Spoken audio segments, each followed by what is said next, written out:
Order. Order. We'll call this meeting to order. This is the Standing Committee on Health, and I'm Trevor Boudreau, MLA for Richmond and Chair of the committee. Today, we will hear from the Department of Health and Wellness, Emergency Medical Care Inc., the Nova Scotia Health Authority, and IUOE Local 727 regarding EHS offload times. I'd ask everybody present, if you could, put your phone on silent. And we'll start off with introductions of committee members, introducing yourself, stating your name and constituency, starting with MLA Smith on my left. Thank you, Mr. Chair. Hi, everyone. My name is Kent Smith. I'm the MLA for the Eastern Shore. Good afternoon, everyone. Chris Palmer, MLA for Kings West. Good afternoon. John White, MLA for Glace Bay Dominion. Hello, Danielle Barcos, MLA for Chester St. Margaret's. Hi there, Susan LeBlanc, MLA for Dartmouth North. Lisa Lachance, MLA for Halifax, Citadel, Sable Island. Zach Churchill, MLA for Yarmouth. Brendan McGuire, MLA Halifax Atlantic. Thank you, everyone. And for the purposes of Hansard, I'll also recognize the presence of Legislative Counsel Philip Grassi and Legislative Committee Clerk Judy Kavanagh. As I mentioned before, the topic is EHS offload times, and we have a number of witnesses with us here today, and I'll get everybody to introduce themselves initially first, and then after the introductions, we'll go into remarks. So I'll start with my left, your right, Mr. Fraser. Good afternoon. My name is Jeff Fraser. I'm the Executive Director for Emergency Health Services, Nova Scotia, Department of Health and Wellness. Good afternoon. Jeannine Lagassé, Deputy Minister, Health and Wellness. Good afternoon, Charbel Daniel, Executive Director of Provincial Operations with Emergency Medical Care. Good afternoon, I'm Tanya Munroe. I'm the Senior Medical Director of the Access and Flow Network and Care Coordination Center for Nova Scotia Health. Good afternoon, I'm Kevin MacMullin. I'm the Business Manager for the International Union of Operating Engineers, Local 727. We represent the ground paramedics in Nova Scotia, Lifelight paramedics, the registered nurses on Lifelight, and also the transport operators in Nova Scotia. Thank you all. And I know I think there's 4 of you that have opening remarks, and we'll start, I guess, with Deputy Minister Lagassé. You can begin your remarks. Great, thank you, Mr. Chair. Thank you for the invitation to appear this afternoon. Mr. Fraser, Executive Director of EHS with the department, and I are pleased to join our colleagues from Emergency Medical Care Inc., Nova Scotia Health, and the IUOE, or the Nova Scotia Paramedics Union, to discuss EHS offloads. To begin, I would like to thank the paramedics who work so hard in communities across our province. Paramedicine is a demanding and difficult career, but I imagine is also one of the most rewarding. I want our paramedics to know that we are all committed to making changes to better support them and the important work that they do. Our healthcare system remains under pressure, including within the emergency care system. This is not unique to Nova Scotia. We are working hard to alleviate this pressure to ensure those with the most urgent needs get care sooner, improve ambulance response times, and offer more options for care. We are also focused on initiatives that improve how people move through the hospital and our healthcare system, known as Access and Flow. All of these things are connected, and we are making progress working on them as a system. We need paramedics to do the work only they can do. That's why we expanded the medical transport service and the patient transfer units to move low-risk patients who do not need medical oversight during transport. Paramedics now handle fewer than 20% of these transfers, down from 86%, freeing up ambulances and paramedics to respond to emergencies. Nurses and physicians in the Medical Communications Centre give advice over the phone.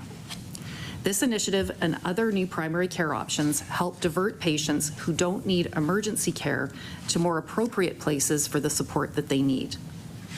The Single Paramedic Response Unit program, or SPEAR, has paramedics respond to lower acuity calls without tying up an ambulance. We've had great success with this program and will add 6 new units over the next year, doubling from 6 to 12. And we will soon have a second air ambulance to move patients from Sydney and Yarmouth to Halifax for routine tests and treatment. This will free up ground ambulance resources that would otherwise be driving up to 10 hours round trip, and will also allow for several patients to be transferred at the same time. I mentioned access and flow improvements earlier, and I'm sure Dr. Munroe will have more to say on that piece, but I want to quickly mention one key part of that work. The new Care Coordination Center gives healthcare teams real-time information on bed availability, diagnostic tests, and procedure status, wait lists, ambulance offloads, and patient transfers. This and other initiatives that improve the flow of patients through the system, including emergency departments, helps patients return home sooner and opens capacity in our hospitals for those who need to be there. Government's Action for Health Plan is built on the voices of healthcare workers, and we are making progress in its implementation. More EHS transport operators have been hired, a new fleet of ambulances is on the road, more campuses offer paramedic training, and there is a tuition rebate for that training. More staff, like patient advocates, physician assistants, and offload teams, now support patients in emergency departments, helping ambulances get back on the road faster. There are more primary care options, like mobile clinics, new and growing collaborative care clinics, new pharmacy clinics, and expanded virtual care. And last year, the number of family doctors who started working in Nova Scotia reached a 3-year high, and more nurses are staying in our system. While more can and will be done, ambulance offload times have been trending down over the last 6 months. We will continue to act to ensure Nova Scotians get the care they need when and where they need it. Thank you. Thank you, Deputy Minister. Mr. Daniel, I believe you have some opening remarks. Yes, thank you. Hello, everyone. I'd like to extend my sincerest gratitude to the committee members for inviting EMC to participate in today's discussion on the challenges, progress, and continued opportunities within our current healthcare system, specifically regarding the issue of offload. We recognize that offload delays can cause implications for ambulance availability and response times. We know this is a concern for Nova Scotians, including our frontline team. The shared understanding of the value that a reliable and accessible emergency health system holds within our province's integrated healthcare framework further amplifies this concern. I want to assure the committee and Nova Scotians that nothing is more important to our team than delivering safe, high-quality patient care to the residents and communities we serve across Nova Scotia. We are committed to doing everything we can with our partners at this table to ensure we're giving the right resource to the right patient at the right time. Our highly skilled and dedicated paramedics, whether on board an ambulance, aircraft, single response unit, or engaged in a community paramedic program, promptly respond to your calls, ensuring exceptional patient care. Our dedicated team at the EHS Medical Communications Center is part of our patient care team and are comprised of skilled communications officers who are there to provide precise instructions when you dial 911. Our clinical team is equipped with on-site physicians, nurses, and paramedics who diligently assist in identifying the most appropriate care options for your unique circumstances. Additionally, our supervisors and leaders remain vigilant in continuously monitoring the EHS system and the broader healthcare landscape to optimize community coverage. We collaborate closely with Nova Scotia Health and their emergency department leaders to ensure your care remains a priority until you can be safely attended to in the waiting room or received by an emergency department clinician. To our partners, including those present today, we express our profound gratitude for joining us at this table to address the complex challenges confronting our healthcare system. As a solutions-focused organization, we recognize that strong collaboration is the cornerstone of progress, and together we're making progress and moving in the right direction.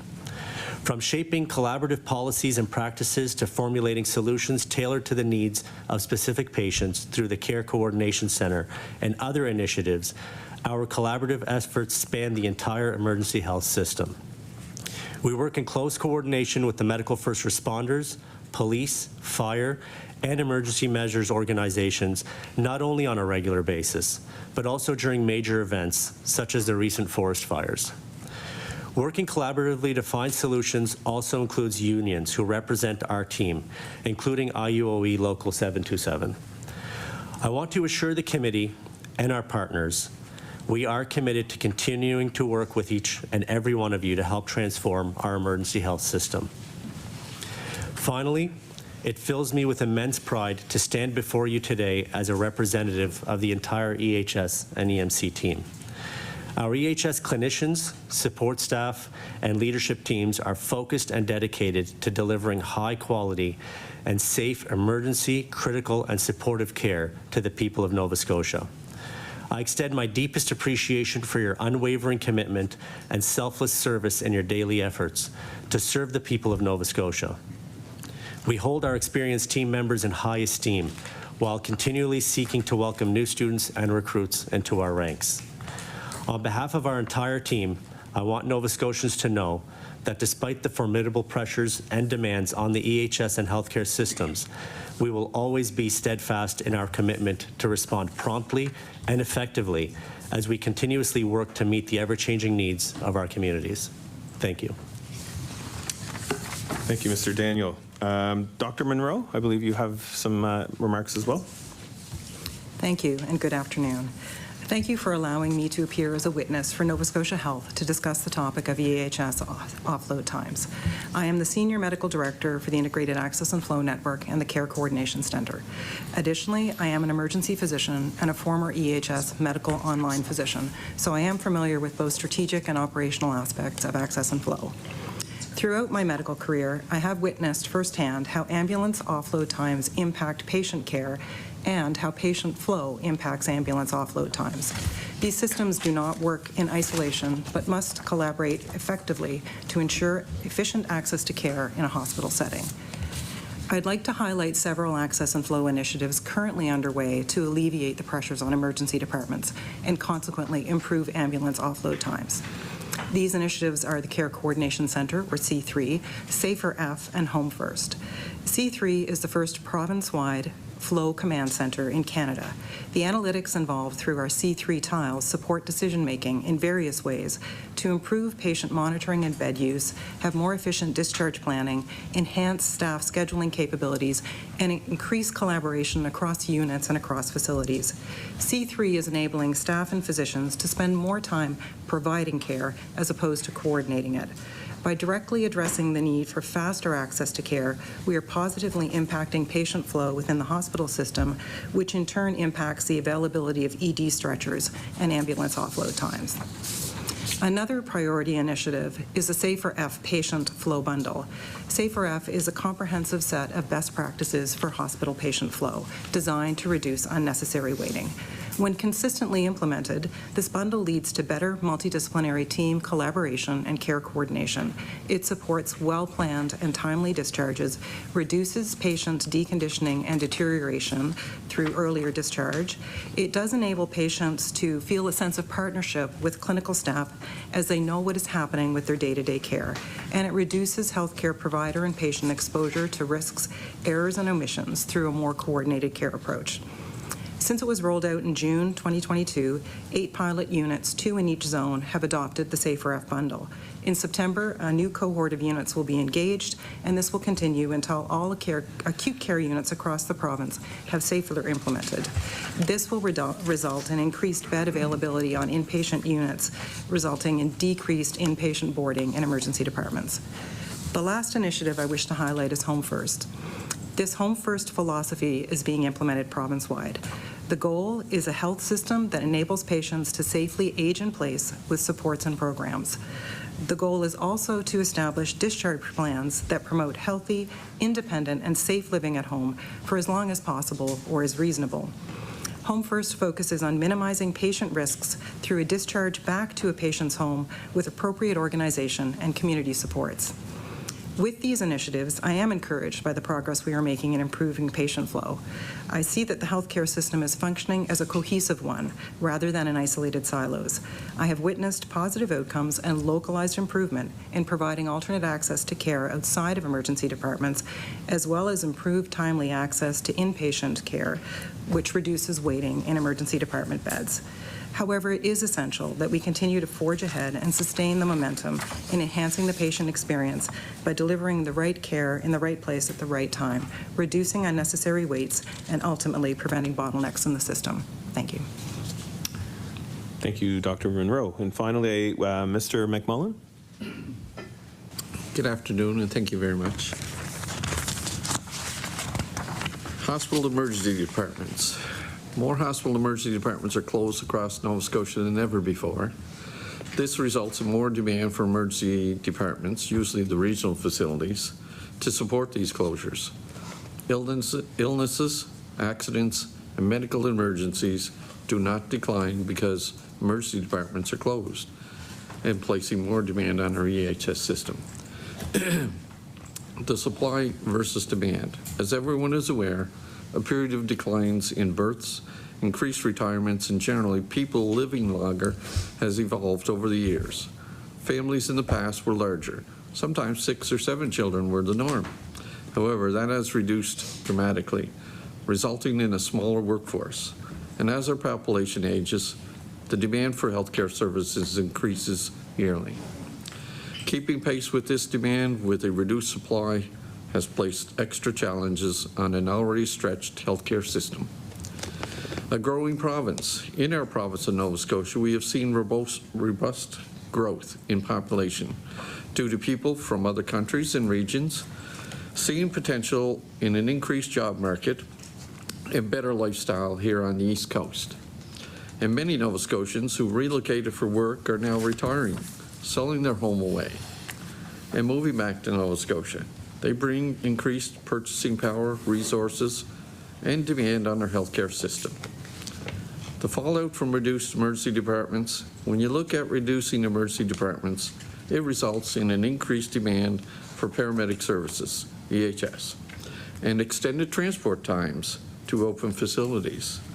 Upon arrival at these ERs, paramedics face reduced nursing staffing, nurses who face similar challenges in their workforce. With fewer nurses to look after patients in ER beds, paramedics are forced to wait, keeping their patients on stretchers to provide care for those stable patients enough to receive it. This triage delay becomes increasingly frustrating for paramedics, nurses, and patients. EHS challenges. Our paramedic resources are shrinking for various reasons, including the global shortage of qualified, skilled, and experienced paramedics. Increased retirements in the past few years of an aging workforce has negatively affected us as we lose quality and experience. Approximately 70 of our 884 active paramedics are presently over the age of 55. Our paramedics are being recruited from field operations into Nova Scotia Health Authority positions due to their scope of practice and ability to work independently. Nova Scotia paramedics are known to be a valued resource and are being recruited by other provinces due to their highly regarded training, extreme competencies, and knowledgeable experience. These outside offers of better working conditions, increased benefits, and a better remuneration package have resulted in a dire loss of workforce, who are a valued investment which this province must retain. To keep training the top Canadian paramedics and have them lead the region is assuredly adding to the current state of healthcare. These issues are reducing staffing levels and combined with offload delays often make working conditions unbearable for the paramedics who have chosen to stay. Close to 200 medics in our workforce are off for various medical reasons, and we are seeing an increase in operational stress injuries. Solving the offload delay. Fewer staffed units, longer transport times, and even longer offload delays prove that paramedics are not being used efficiently or effectively. Paramedics want to avoid standing in hallways providing care for stable patients, knowing that they could be used in a more urgent and critical setting at that exact moment. We need to fix this offload delay issue now, not down the road sometime. It has been discussed long enough, and our Premier and Health Minister have tasked this challenge to all stakeholders. As stakeholders in this matter, whether you're NSHA, Department of Health and Wellness, CMC, EHS, and IUE, we must all sit together at one table and discuss a solution. Working as a team and supporting one another, we can accomplish the goal of an improved healthcare system for Nova Scotia. This is a necessity, not a desire, if we wish to successfully solve this crisis and provide the care and emergency support Nova Scotians deserve daily or in a life and death situation. Thank you, Mr. MacMullin. So that concludes our opening remarks. We'll now move on to the Q&A portion of the committee. So I'll just remind everybody to, wait to be recognized, and that way the light will come on and you'll be able to speak and to answer. Each caucus gets 20 minutes of questioning, followed by up to 10 minutes as time allows. So we go till about 2:45. I will, if your 20 minutes is up, I will stop your answer or your question kind of during that, at that 20-minute point. And then after the wrap up at 2:45, if there's any closing remarks, I'll offer that up to the witnesses. And with that being said, the Liberal caucus will start. I see MLA Churchill has his hand up. So MLA Churchill, the floor is yours. Thank you so much, Mr. Chair. I'd like to thank all the presenters for coming in and being here to talk about this important topic. We all know how important offload wait times are when it comes to how our emergency departments are functioning, when it comes to the stress levels on our paramedics, impacts to patients and patient outcomes. It's all very important when it comes to saving people or losing people. And I do appreciate a number of the initiatives that were mentioned by staff today as well. I remember when some of those began just over, I think, 2.5 years ago. But we are seeing a pretty dramatic trend upwards. When you look at the numbers from August 2020 to our current day when it comes to offload wait times, we had in Nova Scotia, and we receive this information through a Freedom of Information, so I have the offload wait times for every single hospital in Nova Scotia. And if you look at these numbers, the numbers I have, they date from April 19th to March of this year, 2023. And you can see that from 19 to 20, there was a trend of decreasing offload wait times. We're seeing improvements in that period. And since August 2020, we've actually seen an incredibly drastic increase in offload wait times, almost at every single hospital, every single emergency department. Every hospital has an emergency department in the province, and I'll just give some examples. We've had, of course, the offload wait times increase from the two large ones in Halifax, so we'll go with the QE2, from 104 minutes, which is well above what the ministerial directive was at the time of August 20, to now being over 124 minutes. We've seen the offload wait time at the Yarmouth Regional increase in from August 20th, 2020, from 21 minutes, which was below the ministerial order of the day, to close to 60 minutes. So we've seen a tripling at Yarmouth Regional in the last 2 years. We've seen an incredible increase at Cape Breton Regional, which in August 2020 would have been 35 minutes offload wait time, to current day at Cape Breton Regional, 135 minutes. So we realize that the government and the government's representatives have spoken numerous times about all the initiatives that are intended to impact offload wait times, but we're actually seeing the opposite happen in very dramatic and consequential ways. And my first question to EHS is, obviously, even when we're seeing these numbers just at an urban hospital, we've seen these offload wait times were at one point only really a major issue at the QE2 and Dartmouth General in Metro. We are now seeing offload wait times become a problem in every single emergency department across rural Nova Scotia as well.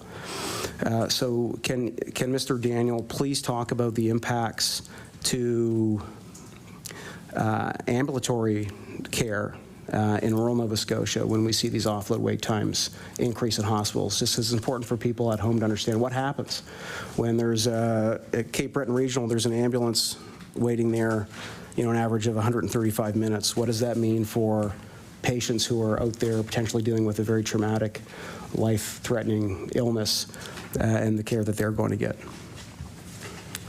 So just before I recognize Mr. Daniel, just at the end of the meeting or whenever, can you table the documents that you use? But thank you. Mr. Daniel. Yes, thank you. Great question for sure, and definitely a point of concern for all of us, as that's what we're here to discuss today. You mentioned a lot of points, and I just want to take a moment to unpack some of these and maybe talk a little bit first about our actual system status plan, how it works, and what these impacts would mean to it. So, as many of you are probably aware, our provincial coverage, or our system status plan, operates almost like a net across Nova Scotia. At our peak deployment, we have X amount of units that are deployed across the province, and when a unit is responding to a call, it's pulled out of that net, and the net essentially stretches. And as it returns, the net returns back to its appropriate level of coverage. There's no doubt that any spike in call volume, increased offload times, have an adverse effect on that net. The longer it's stretched, the more strain that it's under and required to have the resources come back in. When talking about the dates and times there of these changes, the first thing I'd just like to acknowledge, which is probably the most obvious one, is that within that time period, we experienced, probably the equivalence of two tectonic plates colliding with each other, which is COVID. And as a result, we've got a ripple effect that's going to happen afterwards. And we've seen that ripple effect take place and probably peak about 6 months ago. And as you look at the data and all the changes that we put in place, you'll see the enhancements that, as of 6 months ago to today, are trending in the right direction. And what those enhancements include is, when we talk about that net and what resources are getting pulled into, we've been focused on ensuring that the resources are not being pulled for things that they shouldn't be doing. One of the first things we did over the last couple of years is the expansion of the transfer service. So prior to that expansion, we have about 55,000 transfers that are done annually by the EHS system, and over 40,000 of those were completed by ambulances. With the expansion that's taken place over the last couple of years, that's reduced down to below 10,000, which means there's 30,000 less transfers that these ambulances are attending and are remaining within the system and that net to provide the coverage. The same thing we've seen with our single response units that are working in tandem with the virtual care team in the comm center, that are responding to these low acuity calls, not sending an ambulance, where they can treat the patient, provide an alternate disposition safely, and keep the resources within the system. So I think all of these impacts that have happened and that we're putting in place are starting to trend in the right direction and provide relief into the system. And it's important to note that they're not one-off solutions. They're the start of a process that will continue to enhance and continue to adapt to properly provide coverage for the province. Emily Churchill. Thank you so much. We despite all the initiatives and all the money that's being spent, we're still seeing a really dramatic escalation in offload wait times. And this used to only be an issue for our two biggest emergency departments here in Halifax. And now we are seeing this massive escalation, 2 times, 3 times more added to the wait times in nearly every single emergency department in the province. Just some more examples. Valley Regional went from 29 minutes in August 2020 offload wait time to 78 minutes. We've got South Shore Regional, 37 minutes in August 2020 to current day 90. My question to Dr. Munroe, where offload wait times previously up to August 2020 were solely a urban issue impacting the 2 largest emergency departments, would you now say that offload wait time is a major issue in rural Nova Scotia emergency departments as well? Dr. Munroe. Thank you for the question. I certainly acknowledge that ambulance offload is an issue for emergency departments across the province. It is a challenge to varying degrees from different sites. When I think about the difference between August of 2020 and present day, I am mindful that the emergency department demand looked different in August 2020 courtesy of the pandemic. We did have, at least in the zone in which I worked, there was a decrease in visit volumes year over year. What we now see is increasing demand perhaps even more than would have been there if we hadn't just spent 2 years in COVID because there was delayed access to care. People chose not to present for care. So some chronic diseases became that much more complex. So we have increasing demand. We have patients who require hospitalization, perhaps at a bit higher rate. We're working to try and increase the speed with which we can get admitted patients out of the emergency department into the inpatient units to free up those ED spaces for EHS. We have seen across the province that, yes, wait times have been increasing, but they're starting to trend back down. The initiatives that we have ongoing within Nova Scotia Health, they recognize that solving the ambulance offload problem is not going to occur solely within the bricks and mortars of emergency departments. We have to look at the system end to end, from increasing capacity to provide care in the community before and after hospitalization, to improving our throughput within the hospitals, to looking creatively at many of the projects that Mr. Daniels just outlined, EHS, starting your care with a care team in the comm center. So I am encouraged that I'm seeing some local trending down. I absolutely acknowledge we have more work to do, and that work is ongoing. MLA Churchill. Thank you very much, Mr. Chair. I mean, when you're looking at the numbers hospital to hospital, it may be that some regional numbers are trending down, but if you look at the hospital numbers, which we acquired through a Freedom of Information request, you're not seeing much downturn in offload wait times. Many of our hospitals are still experiencing, major upticks. I'd like to thank Mr. MacMullin for your comments earlier, where you talked about the impact of emergency room closures on offload wait times. Spoke about the impact of losing emergency rooms in rural Nova Scotia, how that can impact wait times in other emergency rooms. When you're looking at Valley Regional, which again in the last 2 years has gone from under a 30-minute offload wait time, 29 minutes, to in March of this year, 78 minutes. Again, that's the average. Two major things have happened in that time. We've had we've had one emergency department closure in Middleton, and we've had Annapolis drastically lose hours in emergency. Has that impacted the offload wait times and emergency care in the Valley, those closures, would you say, and increase the pressure on your members and the work that they have to do? Mr. MacMullin. Yeah, without a doubt, closure of hospitals in settings like Middleton and Annapolis being reduced, that creates an issue for us because now the transport time is longer. We've got to look at a longer distance to take that patient, and as a result, it means that all the areas are now transporting to, say, Valley Regional, and that creates a burden on the Valley Regional Hospital because, like every hospital today, they're understaffed. We're losing nurses in these ER departments. The increased demand from the public because they no longer can go to their ER department, say, in the Middleton area, means that they're going to travel to Valley Regional. So they're going to be impacting wait times because they've got to be seen also. And as a result, our paramedics are stressed out. They're leaving their area to transport to another area, which is farther away. And now they are sitting there and looking at their screens and saying, there's nobody even in my area. So how am I going to be able to respond appropriately to a call that may be one of my neighbors that I know, family, whatever? So it is a stressful situation. And sure, we are looking, and EHS is implementing better systems, but, we have to get ambulances out of ERs. We can't have them sitting there any longer with paramedics tied up. That's a waste of resources. We've got to do something, that's going to make a change. We've got to be able to offload these patients.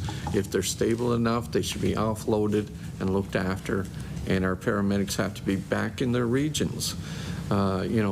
Just the other day, I heard of paramedics who traveled 1,700 kilometers in their shift.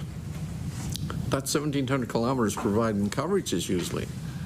That's not going and sitting in an ER. That's just traveling around, you know, and I hear from some of my paramedics out in the field that they're putting sometimes 700 kilometers on in a night shift, traveling all around. They may start, they may be in Spring Hill, and the next thing you know, you're in Truro. You might be down to New Glasgow, then you're down to Sheet Harbor, you're up to Halifax, wherever. It's a lot, and it's wear and tear on these people when they're out on the street, you know, driving these excessive hours late at night. It's bad. So we have to turn around and come up with a solution to fixing the offload delay.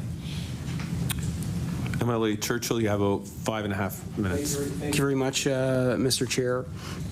So we are seeing that the government closing emergency departments has increased offload wait times, particularly in rural Nova Scotia. I wonder if that's also the case in Cape Breton, where now the only place, I believe, to offload emergency patients is at Cape Breton Regional. Ambulances, paramedics used to be able to offload at Mbedek. That emergency department, of course, has been shut down. We had tragic deaths that we've heard about in Cape Breton, also in Cumberland. Cumberland, we've seen at Cumberland Regional the offload wait time go from 24 minutes on average in 2020 to, again, 79 minutes. So in the areas where we're seeing, and of course in Middleton, we just heard about the tragic deaths there. There's been 2 tragic deaths. So where actually the volunteer fire department had to be called in to treat somebody in hospital. So we are seeing the impact of government policy where emergency departments are closed, in part contributing to offload wait time increases in hospitals that never had offload wait time problems previously. And we are seeing or hearing about anecdotally some very tragic deaths in these areas. So we are seeing a correlation, I think, between decision-making, closures of emergency departments, drastic increases in offload wait times in every single hospital, every single emergency department in the province, which again previously didn't have these issues. And we're hearing more about these tragic deaths occur. So certainly the stakes are very high when it comes to offload wait times and outcomes for patients. When we heard about the deaths in the emergency department in Cape Breton and Amherst, the government responded with an action plan. However, there was a letter that the public received to the Premier, signed by, I believe, close to 40 emergency room doctors, suggesting that this plan wasn't actually going to address the major issues that were affecting these issues in emergency departments. And they talked about how long waits, fewer ambulances in communities lead ultimately to tragic outcomes, and I can table this letter as well. So would we say that one of the root causes of these challenges that we're seeing is offloads? Would we say it's having an extreme impact, or seeing how it's impacting patients, but would you say it's having an impact on morale of paramedics as well and their ability to do their job and even keep their job, stay there? Or are we seeing more paramedics leave as a result of these additional system pressures? Mr. MacMullin? Yeah, for sure. It's an issue. You know, we are looking at a lot of stressors there on our paramedics. Some of them are just at a breaking point. They're being recruited by Nova Scotia Health Authority, you know, and they're being recruited by other provinces. We have to use our paramedics efficiently. As I've said to my colleagues on numerous times, you have to manage the resources we have before you don't have the resources to manage. And if we see a dramatic outpouring of our paramedics and we see decreased numbers, that's not going to help us, you know. And you know, we're losing a lot of very valued, experienced paramedics right now. It's continuing, and we are replacing them, but we're replacing them with graduates and brand new paramedics who need mentoring in their first year or so of their career. Otherwise, we're going to lose them too. So it is impacting us, and the offload delay issue, yeah, we have to fix that problem. So, MLA Churchill, about 1 minute and 10 seconds. Do we know how many paramedics were net negative this year? Yes. Mr. MacMullin? Sorry. Yes, we do. Presently, we've hired 53 paramedics. We've lost 49 paramedics. 16 of those were advanced care paramedics. So, yeah, you know, it's not good when we're losing people. And out of those 53 paramedics, you know, you're looking at 30 of those paramedics are graduate paramedics, 30 or more, 36. MLA Churchill, 30 seconds. So I'll just conclude this by saying offload wait times are impacting morale with our paramedics. It's impacting the amount of paramedics we're able to keep, let alone recruit. It's impacting access to emergency care in rural Nova Scotia. It's impacting ambulatory response times to people that need it in their most desperate hour. And we're actually seeing evidence, anecdotally at least, that it could be potentially increasing death in Nova Scotia as well. Good timing. Good timing. That concludes the Liberal Caucus 20 minutes. We'll now move on to the NDP. I see MLA LeBlanc. You may begin. Thanks very much, Mr. Chair, and thank you to everyone for being here. Didn't realize this, but when this question was planned, but I'm going to speak of someone who's at this table. So the province's contract with EHS was signed by the leader of the Liberal Party, who was then the health minister, in 2021. It's worth about $165 million a year, and it was for a 5-year term. There are many performance targets in the contract that cover things like response times and staffing coverage. The actual targets are redacted, but it seems clear, pretty clear, that we're not meeting many of the targets. So we know that only 56% of ambulance response times are on target. Only 26% of offload times are under the targeted 30 minutes, and we've just heard in the last 20 minutes that these trends are worsening.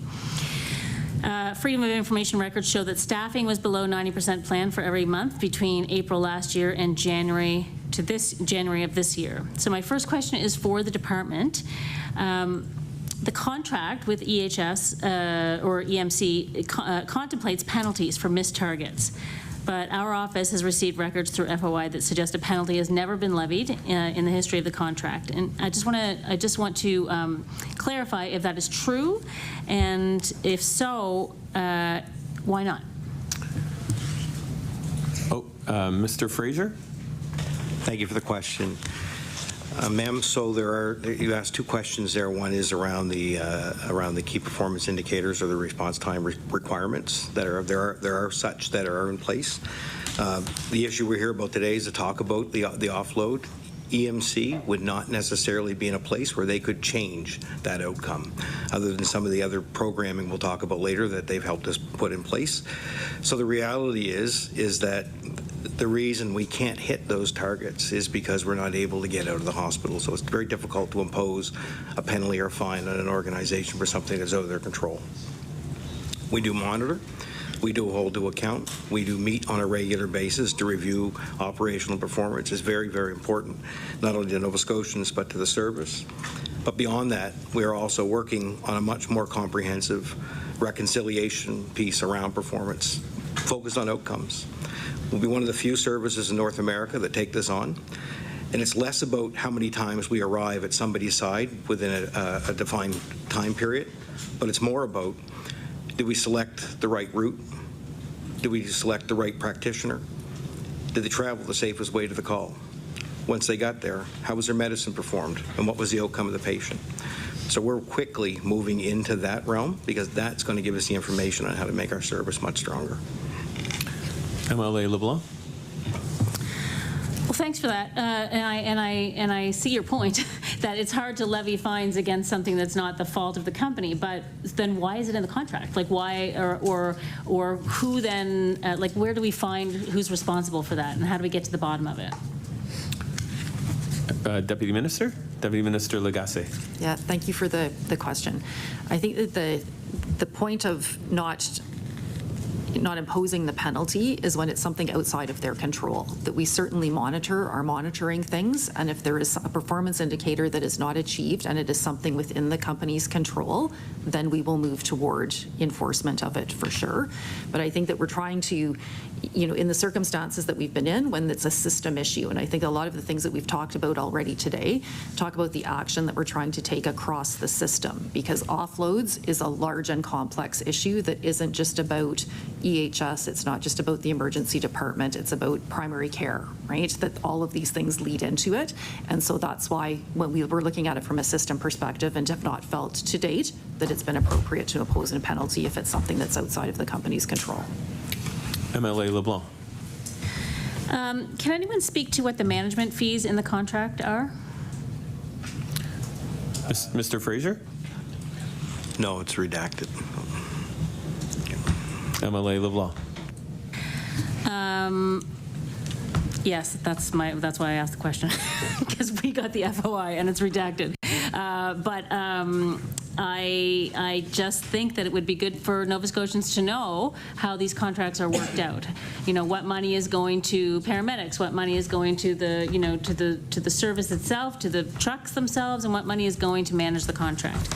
So I guess I'll move on and say, and this is for Mr. MacMullin and the department, I guess, thinking of the stories of people who've waited too long for ambulances with tragic outcomes, and we don't need to repeat them here. We all know of some of the terrible stories that we've heard in the last couple of years. People are very concerned about their ability to get an ambulance, and of course we want to reiterate, always call 911, but people are genuinely concerned for good reason. And paramedics are doing their best under very difficult circumstances. So I guess my question is, does the department and does the union think that we're getting good service for the $165 million contract? Would like Mr. Fraser first, and then maybe Mr. MacMullin after. Yeah, Mr. Fraser. Thank you for the question.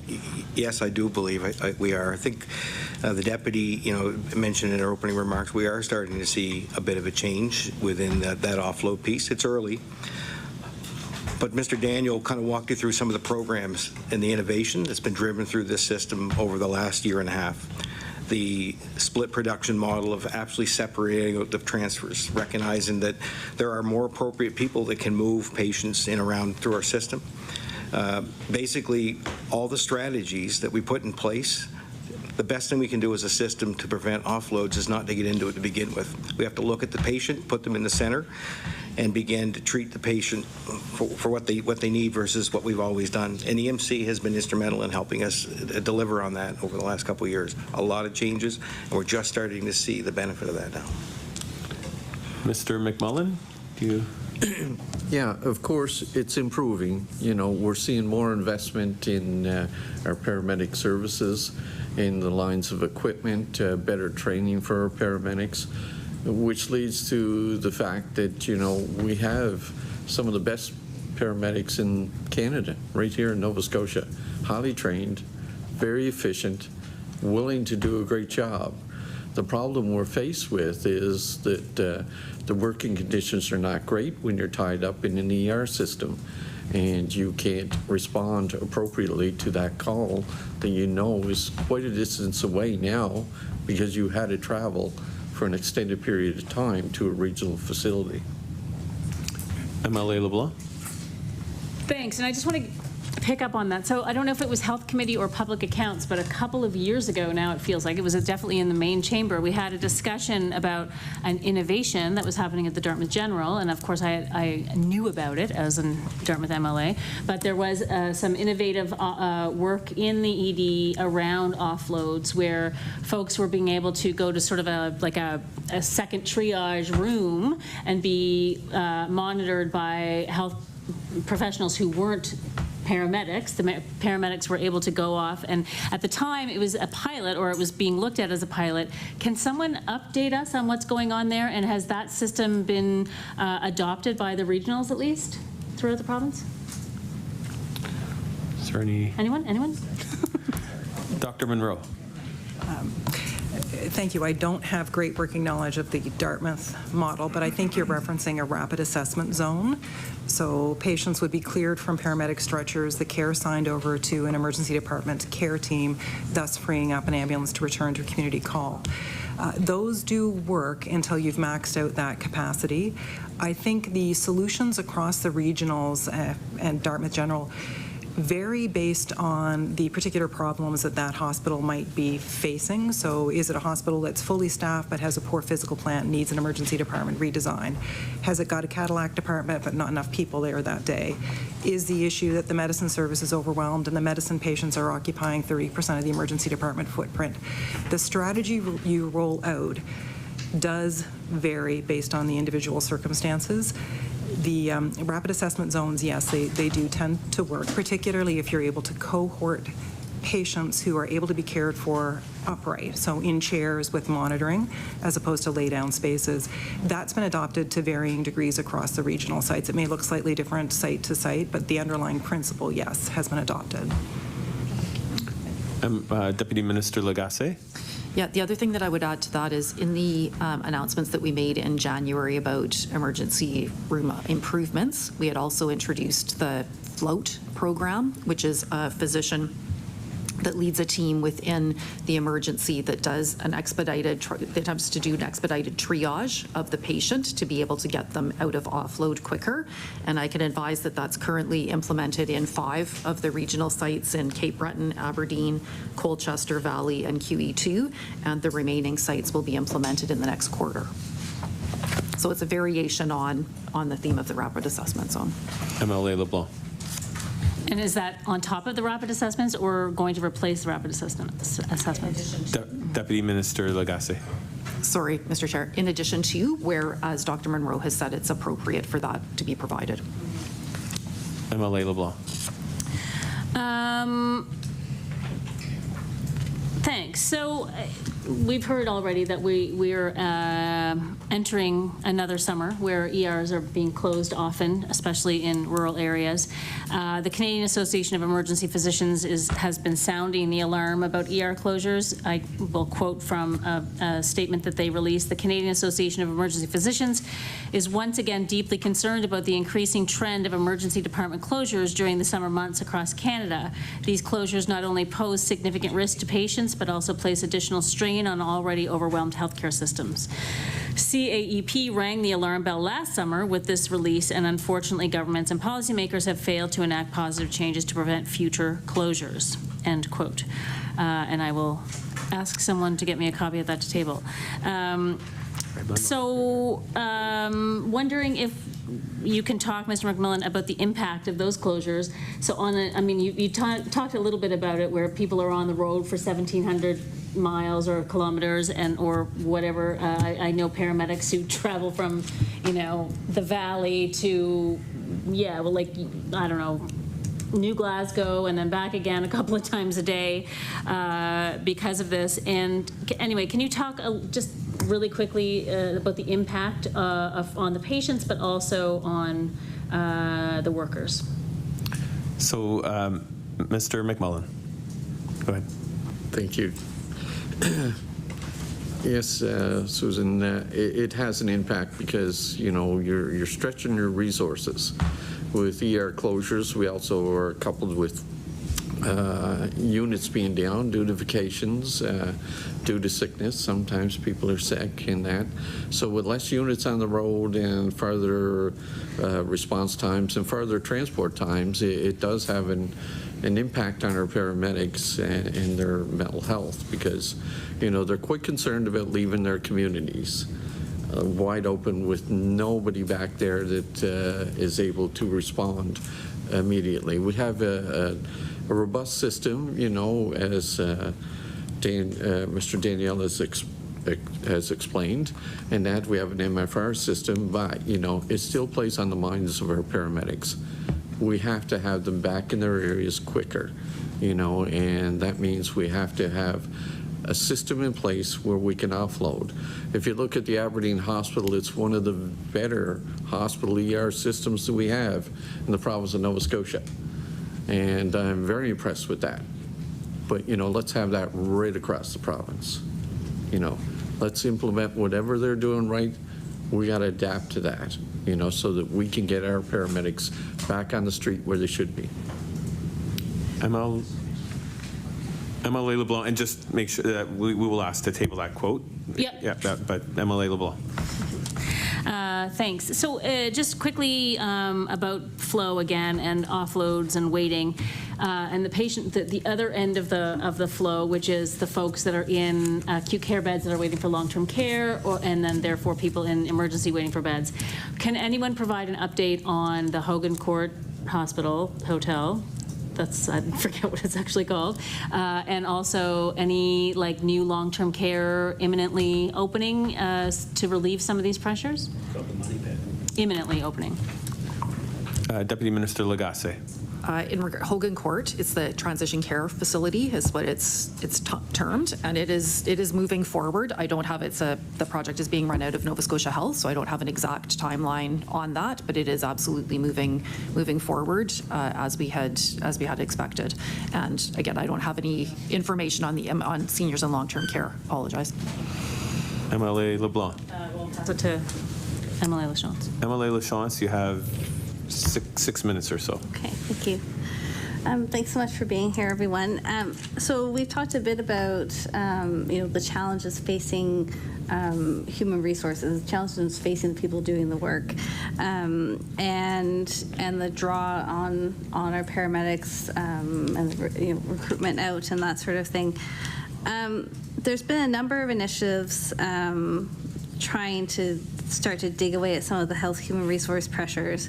But it seems to me paramedics haven't received the equal sort of coverage by those. So paramedics received half of the retention and sign-on bonuses that nurses were offered. As far as I understand, paramedics are not eligible under the More Opportunities for Skilled Trades initiative. And they just haven't seen the amount of raises like when CCA's got raises. So we have these vacancies and people are leaving all the time. What has been, maybe I'll start with you, Mr. MacMullin, what has been the impact of these exclusions or sort of lack of access to some of the incentives that other health human resource professionals have had on paramedics and on retention issues? Mr. MacMullin. Well, certainly we were not consulted with on regards to the government announcement to some of these initiatives to retain staffing in that, and yeah, we're disappointed that we weren't consulted and had an ability to turn around and present other solutions to this issue and that, but we're currently working with the government and they have provided some initiatives to retain and also some new initiatives into recruitment of new paramedics into the program by offering schools in different locations. We have a new one coming up in Stellarton, one in Yarmouth, which will enable people in those regions the ability to go to school in their region so they don't have to face a high cost of trying to come to Halifax, for example, and live in Halifax where it's very expensive. And as an added bonus, the government has allowed $11,500 in funding towards the education tuition for these programs. These are good initiatives, but we also need more initiatives down the road, and we'll work on that.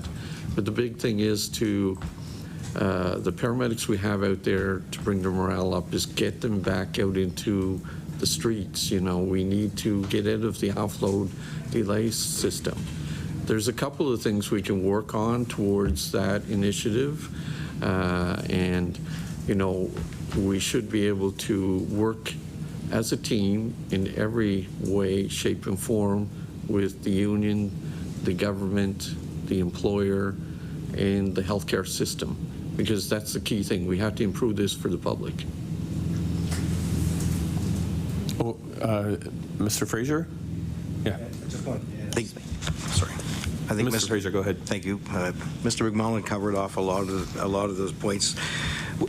we are making incremental adjustments, very concerned about the workplace itself. And as Mr. MacMullin, I'm sure will tell you, sits every month in our paramedic workforce meeting looking for some solutions that we can implement to really drive improvements for patients, the public, and our providers. A lot of our focus has been on not taking patients to emergency departments, and that is a wonderful opportunity for us, recognizing that not all of our patients are critically or acutely ill.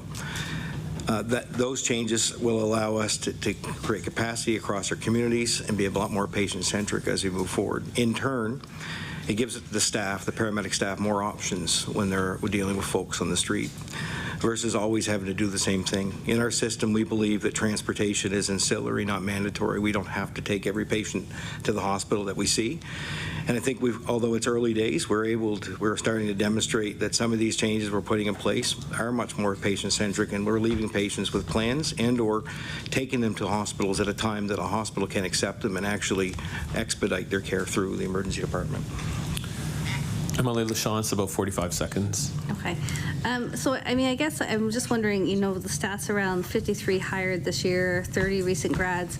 I mean, it would seem that things like the More Opportunities for Skilled Trades program might be a real opportunity there to help recruit new grads and to show our support for them and for welcoming them into working in our province. So, you know, I think I hear the workflow, and I know that's, you know, a real focus, but at the same time, I know we're losing paramedics, and we need to think of all the various ways in which we can make this an attractive place to work. Perfect timing. That concludes the NDP portion for the first 20 minutes. We'll now move on to the PC caucus. You have 20 minutes. I see MLA Smith has his hand up. So MLA Smith, you have the floor. Thank you, Mr. Chair. I'll echo the sentiments of my colleagues opposite to say thank you to the witnesses for being here today. I have a few questions, and then I'll pass it off to my team. I'm going to start with a follow-up for Mr. Daniel. So one of my colleagues opposite talked about the challenges in wait times over the last 2 years, 3 years since 2020 or so, but we've really seen a drastic improvement in the last 6 months. And I'm curious to know from Mr. Daniel, from your position, could you attribute that to one initiative that we've put in place or that you've put in place, or is it a combination of factors? Just wondering if you can expand on the last 6 months of improvement that we've seen. Mr. Daniel. Thank you for the question. It's definitely a combination of several initiatives that have been put in place, and even moreover, it's been the collaboration and the close ties and working with our partners, both at the NSH and DHW, in prioritizing how we're modernizing the system and what we're doing. So when we talked about some of these enhancements, again, these changes started about 2 years ago. And when they went into place, like any change, you wouldn't expect the result to happen overnight, but it takes time to feel the impact, see the results, and enhance it and make it better. With the transfer service expansion, when we started this a couple years ago, it started with the MTS service, which was a bus-like transportation for 6 patients. Then we took our patient transfer units that had paramedics on them and we doubled those. And then we introduced our low acuity transfer units across the province. And in turn, we really increased the capacity of that transfer service by about 400% over the last couple of years, using resources other than paramedics to do calls and transport patients that don't require clinicians. But that, again, that's just the beginning. Currently, we're reviewing and preparing to deploy another 6 additional transfer units across the province to continue that positive work. But moreover, by the end of this month, we'll have our non-critical care air transport unit deployed. And that'll see transportation of patients between HRM and Yarmouth and HRM and Cape Breton. And what that means to the system and what it means to ambulances is that normally that patient, the one patient that has to come in from Cape Breton to the HI, would take that entire ambulance out of service for the whole shift. They've got 5 hours in, they're going to wait, and then 5 hours back. They're not doing any other calls. And that's for one patient. This fixed-wing aircraft has the ability to transport up to 6 patients, 2 stretcher, 4 ambulatory, and in turn relieving these resources in rural Nova Scotia where we're hearing about these impacts to stay there and do the work that they need to do. My colleague, Mr. Fraser, talked about the single response units also that we started and worked around over the last couple of years. Those have absolutely been instrumental in providing the right resource for the right patient at the right time. 70% of the calls that we receive are low acuity calls that don't necessarily need an ambulance. And so what we have been doing, and I use this example kind of mirroring what our police agencies do, right? They've got their SWAT teams and they've got their police cruisers. And what we've done for years is sent our SWAT team to every call. And it's not the best use of resources because it's not required. They don't need that. Now, as we've implemented this virtual clinical team in the comm center that can review the calls and identify appropriate resources, it allows us to deploy more resources and treat patients in their homes or provide an alternate disposition. The SPEAR units that we talked about earlier, just as an example, their non-transport rate for the specific SPEAR calls are upwards of 50%. And that's drastic. That's a huge burden lifted off the system where patients are still receiving care, safe care, and what they're required. All of the work that we're doing, we have been working with Fitch and Associates, and they have validated the efforts that we're putting in place to the point where they're using us on a national platform to promote the work that's happening in Nova Scotia, understanding that it takes time to come out of the situation that we're in now, and understanding that the system is under strain and we are moving in the right direction. With our NSH colleagues, we've never been so intertwined as we are right now, with our communication pathways, the collaboration, immediate escalation of things that need to happen in real time, both with offload and even hospital closures, where these are things that if we have a heads up and we're talking about them, we plan accordingly to ensure that resources are deployed as they should in those local areas. And the best part of all of this is that about a year and a half ago, we built this employee advisory council made up of our frontline team members who have all these great ideas, all of which we're talking about today, and really where the inception of these ideas came from. You know, they're on the front line, they're seeing the impacts of the system, they're understanding the issues, they've got fantastic ideas, and all we have to do is listen to them, find ways to map them out and implement them. And that's just scratching the surface of a lot of the things that have been happening, but it's a combination of all of these things working together to enhance the system and trend it right back in the right direction. The one last point I want to add is that what we are on is not a destination, and it is a journey.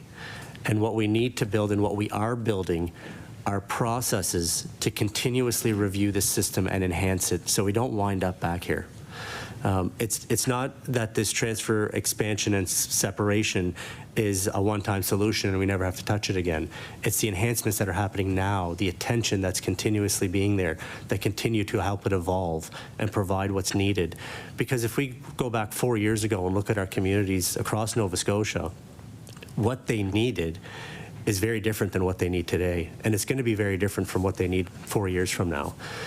We've done a lot of work with our integrated health programming across the province, which has been around for some time, and continue to evolve and grow that as well by providing these unique resources and areas for patients and essentially at the end of the day providing a unique patient experience and helping them receive the care they need. Thank you. Thank you very much for that, Mr. Daniel. It's encouraging to hear your optimism. It's encouraging to hear someone who lives and breathes this every day say the things that you're saying from your firsthand experience and not speculating. You live and breathe. This is what you do every day, and I think you do a fantastic job for us. So thank you. I have one more question. It's going to go to the department. Deputy Minister, to you first, and you may want to pass it off. There are several initiatives underway across the system to address the access and flow challenges that we have. Can you talk about some of those options for access and flow improvements and how they're administered and rolled out in each different facility? How do we choose which facility to roll them out in?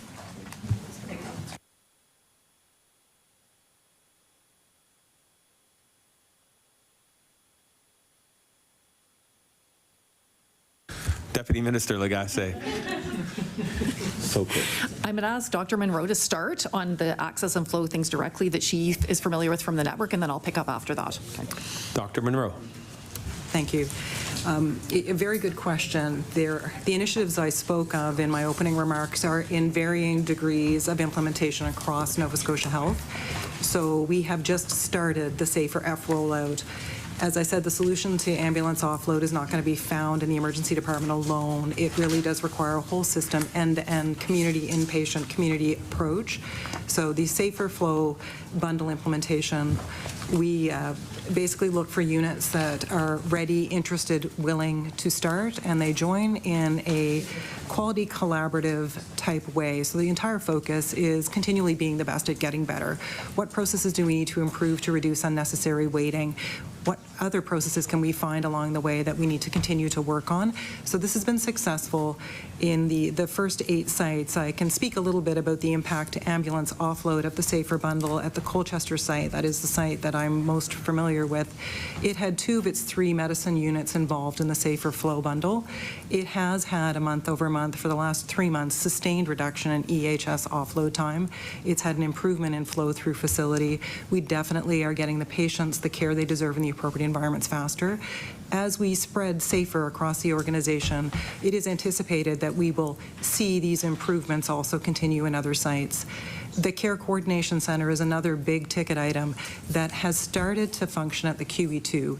It will function across the province by end 2024, and it will enable us to see in real time where the patients are, where they need to be, and how do we get them where they need to go and get them home if that's their ultimate destination, with supports if needed. EHS will be embedded in C3. It's already embedded in our daily access and flow communications. We are collaborating and coordinating like we never have before during my 25-year career in Nova Scotia Health System. The third piece we can't forget about is that caring for patients at home. Can we support them at home and avoid a trip to the emergency room, either through the initiatives that Mr. Daniel spoke of or through a home-first approach, partnering with continuing care? And when they're ready to go home from an acute care visit, can we get them home a little faster, a little safer? Can we put some additional enhancements to keep them safe at home? So this is also in varying degrees of implementation across the province. Everything that needs to bring the EHS wait time down and improve emergency department flows, it's going to be a series of additive results from the entire basket of initiatives. So as we get going, I think we will see increasing positive improvements. And the critical enabler is the staffing. Much like the paramedic staffing across all aspects of healthcare, it's challenged, and it's not a Nova Scotia specific problem, it's a global problem. So when we have adequate emergency physicians, we will not see emergency department closures. When we have adequate emergency nursing support, we'll be able to keep the sites open as well. Once that piece gets sorted, and we've got all these other initiatives that we've been working on, I think we're going to take our healthcare system to where we all want it to be, where it deserves to be for Nova Scotia. Deputy Minister Lagassé, anything to add? Yeah. I'll just pick up quickly because we've mentioned this a few times, but I think it's important at this point in this question that access and flow is really, and the issues that we're talking about are whole of system. And so what Dr. Munroe's been able to take you through is kind of the middle piece of it, right? But because you kind of have input into the system, throughput, and then an output, right? And so really she's spoken to you about the throughput piece in the hospital. But we've also taken a lot of steps with EHS and other primary care initiatives so that we can avoid people having to go to the emergency department in the first place. So our primary care community pharmacy clinics, our primary care clinics for unattached patients, virtual care Nova Scotia, all of those in addition to the EHS diversion initiatives are all things that we help to prevent getting people there in the first place.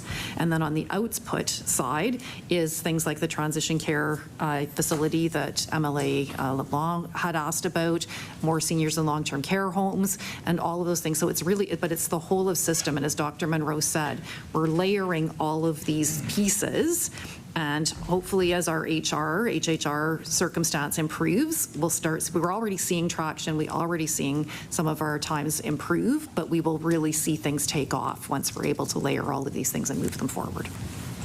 MLA Smith, you've got about 7.5 minutes. Well, thank you, Mr. Chair, and thank you for those great answers. I'm going to pass it over to MLA Palmer to not take all of our time. MLA Palmer. Thank you, Mr. Chair. And I really appreciate this conversation this afternoon. I think there's a takeaway that those Nova Scotians who are watching this, and as they hear about our meeting today, I think they'll get a takeaway that it is an overall system approach, and I appreciate those comments that are being made today, and the collaboration of everyone working together we'll see the progress. I believe that will happen. So I have a couple questions regarding a little bit around that system approach and that overall, not in silos specific, but I understand that physician assistants and nurse practitioners, they're obviously playing a key role in delivery of services in ERs and out of ERs. Mobile primary care clinics are something that are used quite a lot in areas where I represent. Can you talk about how some of those ways are working to increase the availability of all those providers together and how they're working to help the offload times? Deputy Minister Lagassé. I think that certainly for the mobile care clinics in particular, as you raised that one, I didn't raise that in my last answer, but certainly, we're looking to get care to people as close to home as possible. And so what we do with the mobile units is look, where we see areas where there are higher numbers of unattached patients, places where there might not be as many services available, and then making sure that the mobile units are going there to help get it. And again, it's all in an effort so that people can get the service that they need without necessarily having to go to the emergency department. But if they present at the mobile and are in need of a higher level of care, then absolutely the pathway is found for them to get there.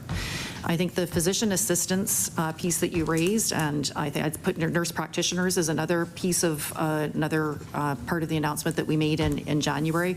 I think now, I just wanted to look to make sure that I had my number correct, but I think that there are 24 nurse practitioners now trained to both admit and discharge from facilities, so that's a help with our access and flow. And the physician assistant pilot is underway.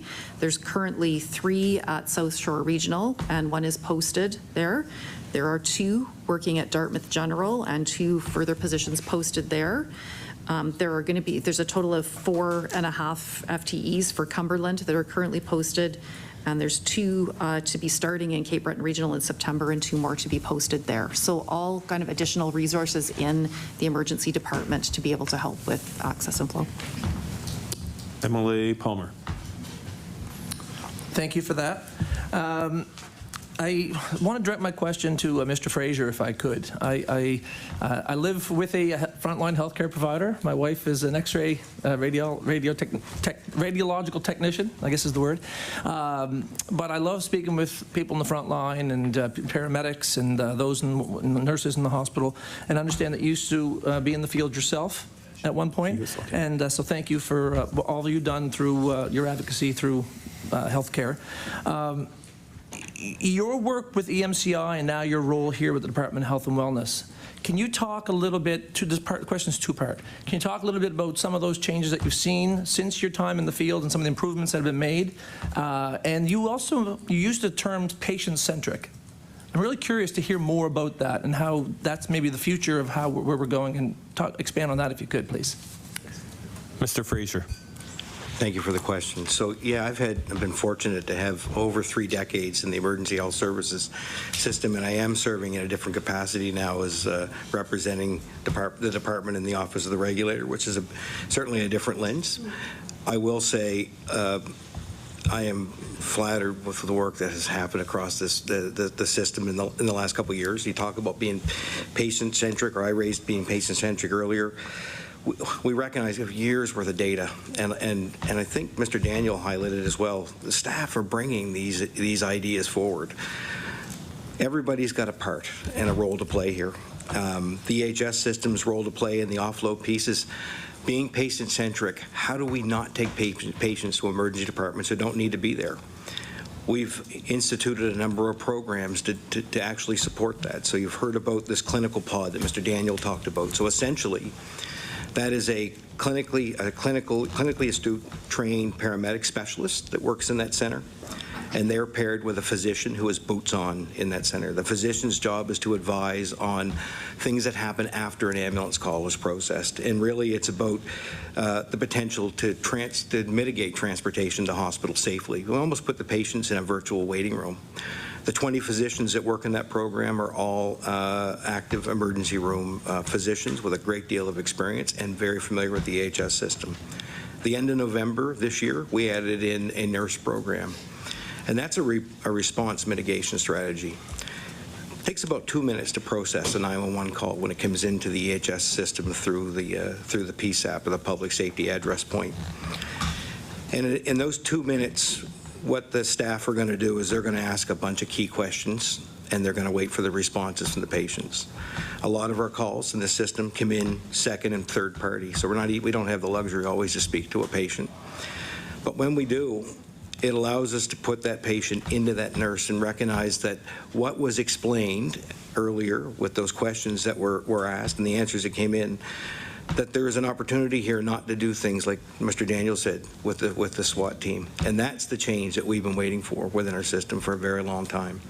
It's patient-centric because a lot of those patients that we go to that may not need to go to the emergency department, if they don't get what they need, they tend to cycle in the system. And what we want to do is holistically address that. How do we give a patient a plan? They don't always know what they need. They count on us to do that. It's our responsibility. And at 911, on the 911 end in Nova Scotia, we're trying some different things that other jurisdictions have taken out for a walk and been quite successful in. This is going to drive the change, and this is where the patient, looking at the patient, putting the patient at the center, and then helping them navigate their needs versus just taking them to an emergency department, leaving and or spending hours with them. Most of those ideas, MLA Palmer, come from our front lines, and they see these things much like where you identified your spouse who works in the system. So yeah, that's exactly what we've been focusing on. MLA Palmer, you have 20 seconds.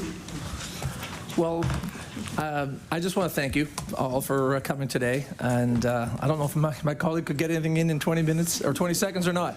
Or but I just want to thank you all, and I think working together is the way to do it, and the whole overall system approach is great. Thank you. All right, that concludes the 20-minute for the PC caucus. We'll now move back to the Liberal caucus. You have approximately 8 minutes for the second round of questioning, and I see MLA Churchill has his hand up, so you can begin. Thank you very much, Mr. Chair. So we've gone in the last 2 years from having an offload wait time problem at our two big emergency departments in Halifax to an offload problem across the province. So this has now become an issue in rural Nova Scotia. And I'm looking at the numbers here, and while we have seen some marginal pullbacks in offload wait times over the last 6 months, when you compare it to 2 years ago, we certainly have seen an explosion in wait times. And we've seen it become a problem not just in Halifax, but again in every single emergency department in the province. And if you look at the areas that have been impacted by ER closures, those numbers still aren't improving as of yet. So if you look back to August 2022, Cape Breton Regional, the average wait time for that month was offload wait time was 129 minutes. That has increased to this date. If you look at Valley Regional, where in August of last year, we had a 60-minute offload wait time. That number has increased to close to 80. And again, we've seen these offload wait times double or triple overall, even with any of the small gains that have been made in the last 6 months across the board in every single hospital. And we did talk about some of the reasons for that. ER closures, we're seeing a direct correlation between that and the regional hospitals that have to take over.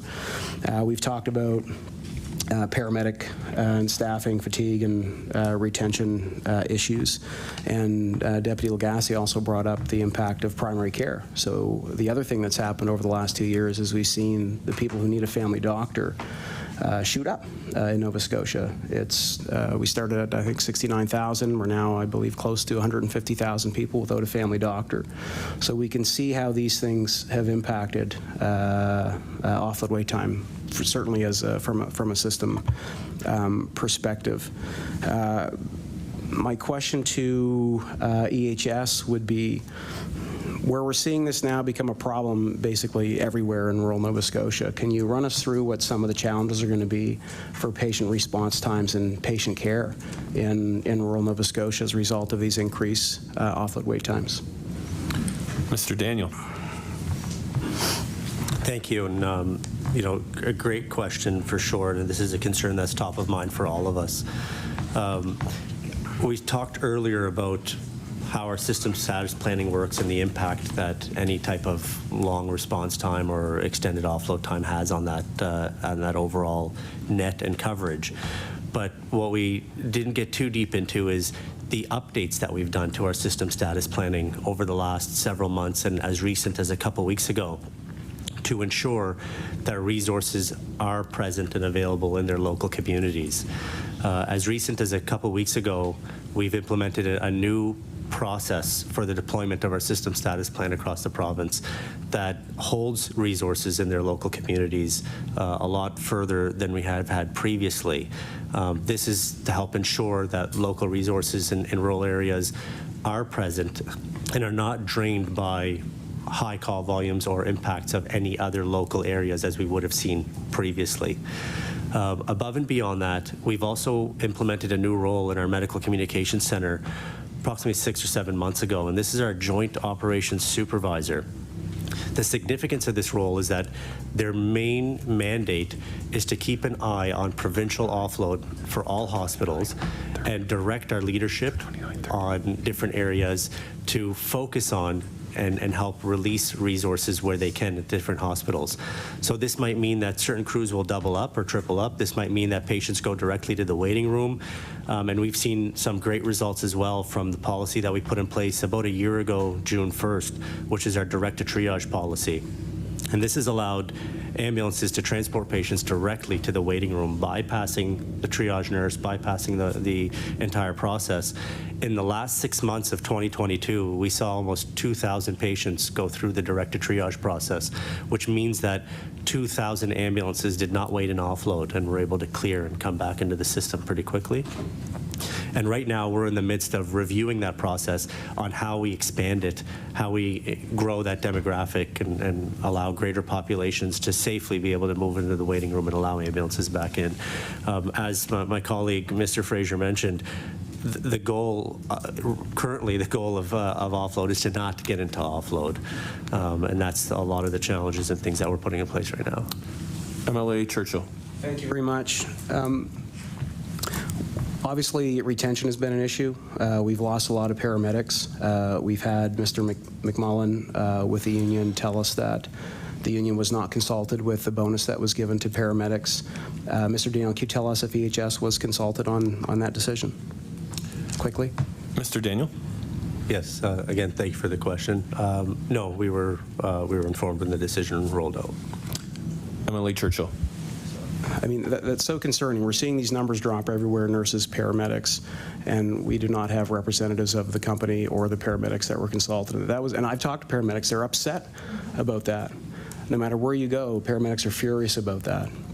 Overall, that would be close to $350 to $400 million spend from this government on a 2-year retention bonus that, based on what I can tell, upset just as many people in the system as it would have made happy. So clearly, the way we're spending money is not making sense here.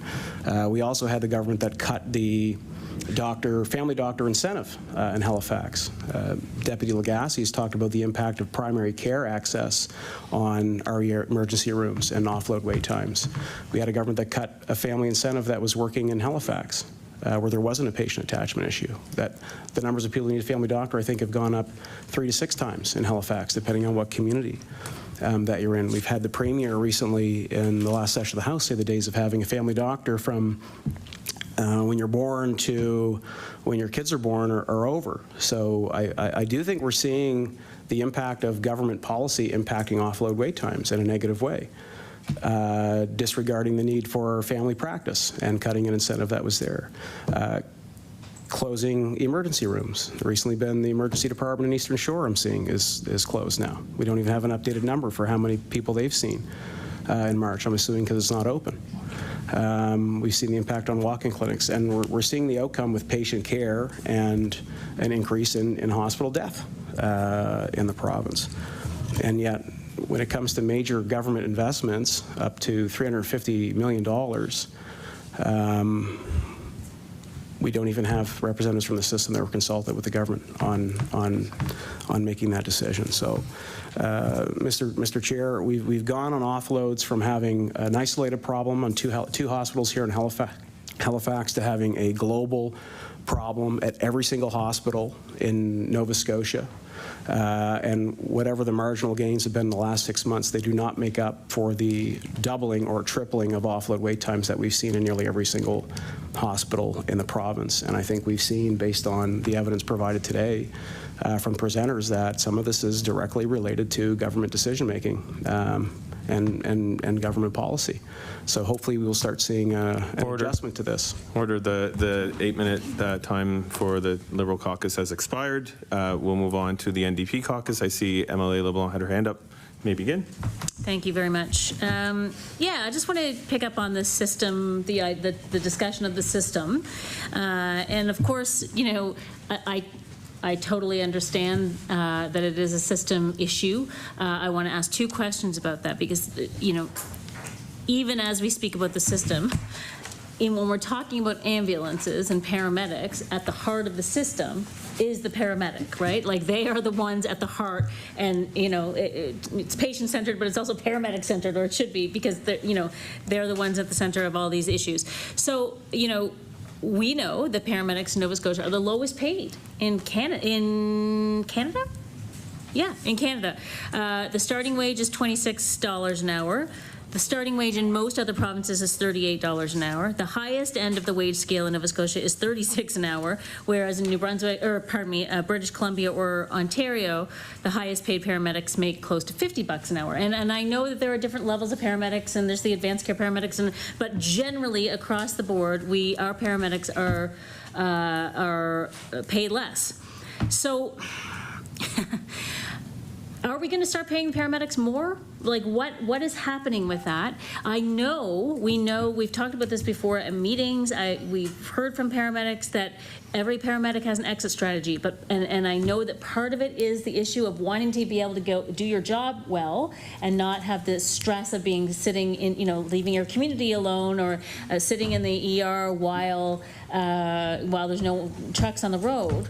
But there is also the matter of compensation. And so can anyone answer me? When are paramedics going to get the pay raise that they need? I see Mr. Daniel nodding his head. Mr. Daniel? Yes.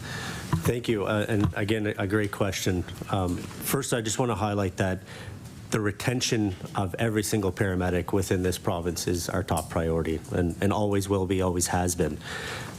We know that retention is focused on several different avenues, one of them being salary and wages. What I can say to that is that we are in the negotiation process right now with the union. We are currently going through that. I can't share any details, being respectful of the bargaining process, but we have also agreed to meet and have this discussion several months earlier than when the actual due date has been.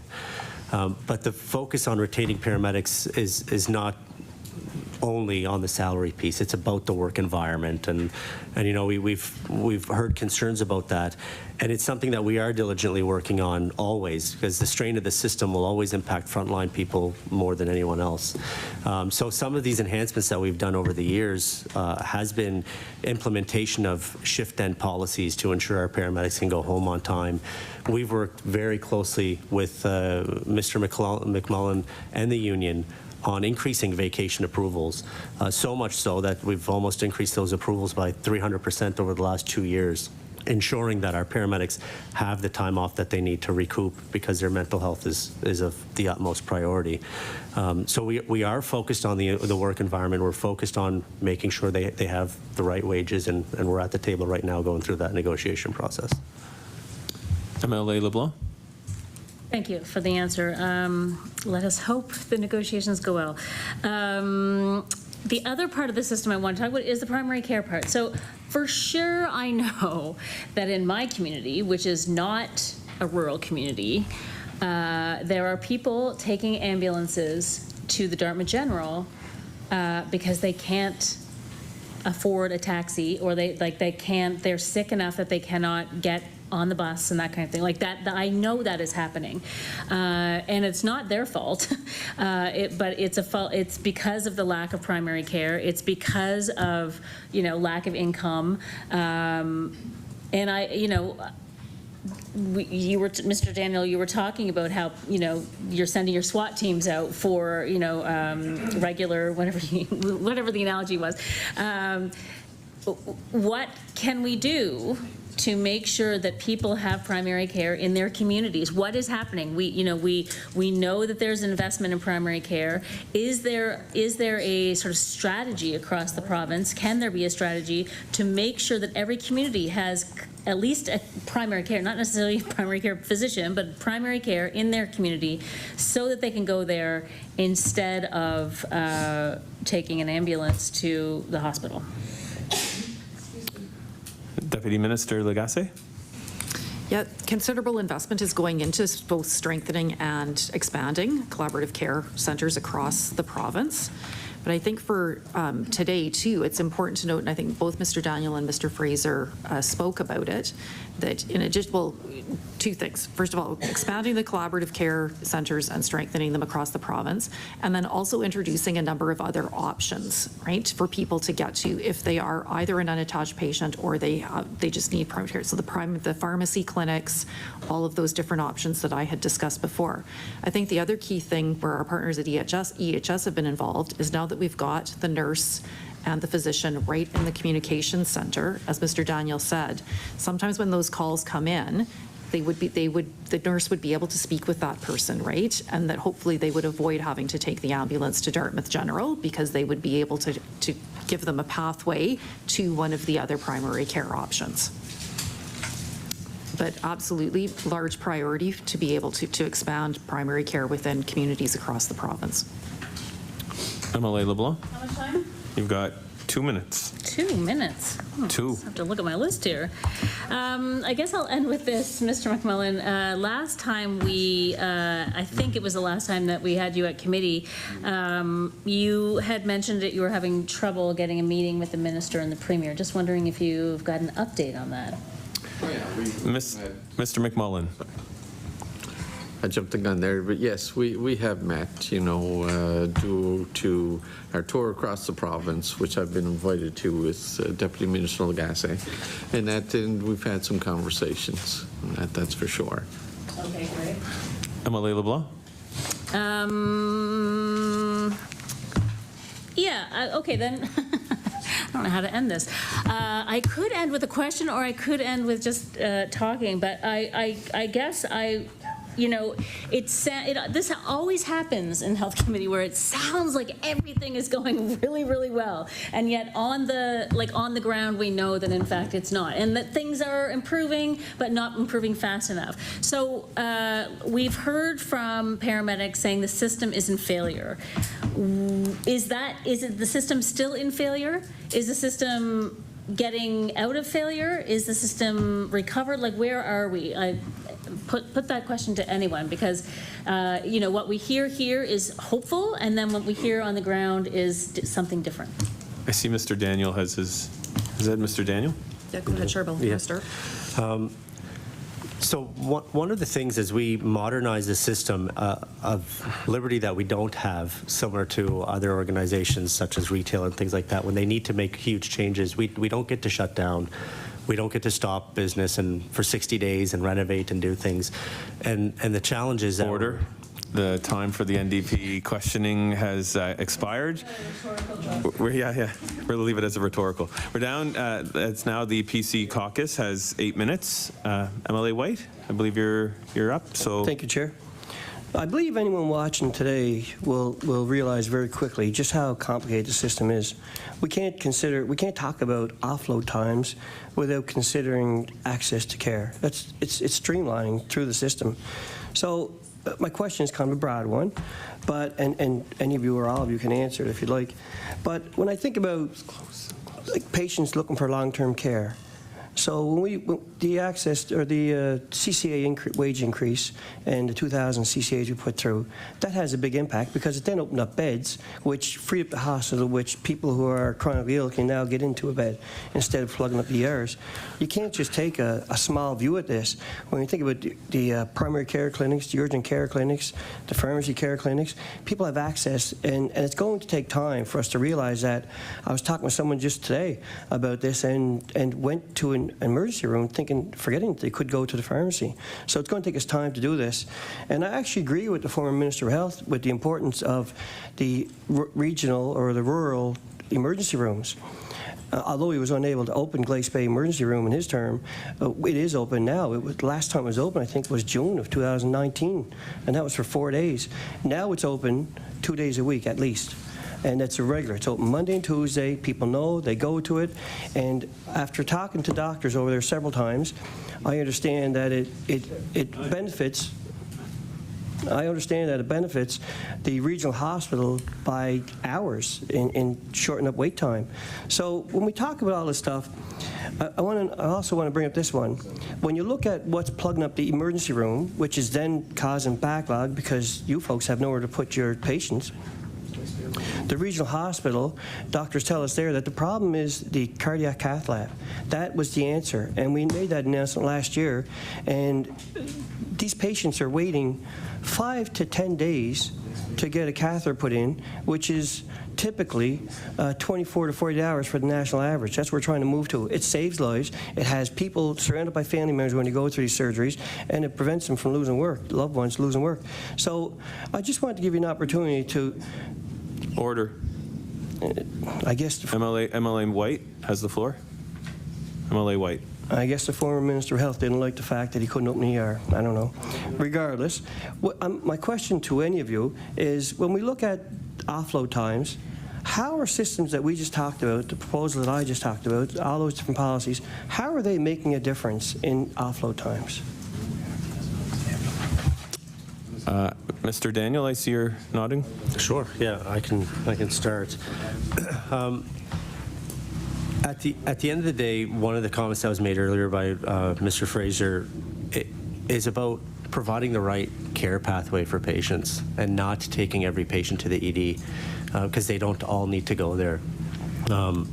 Ensuring that they have the right pathway.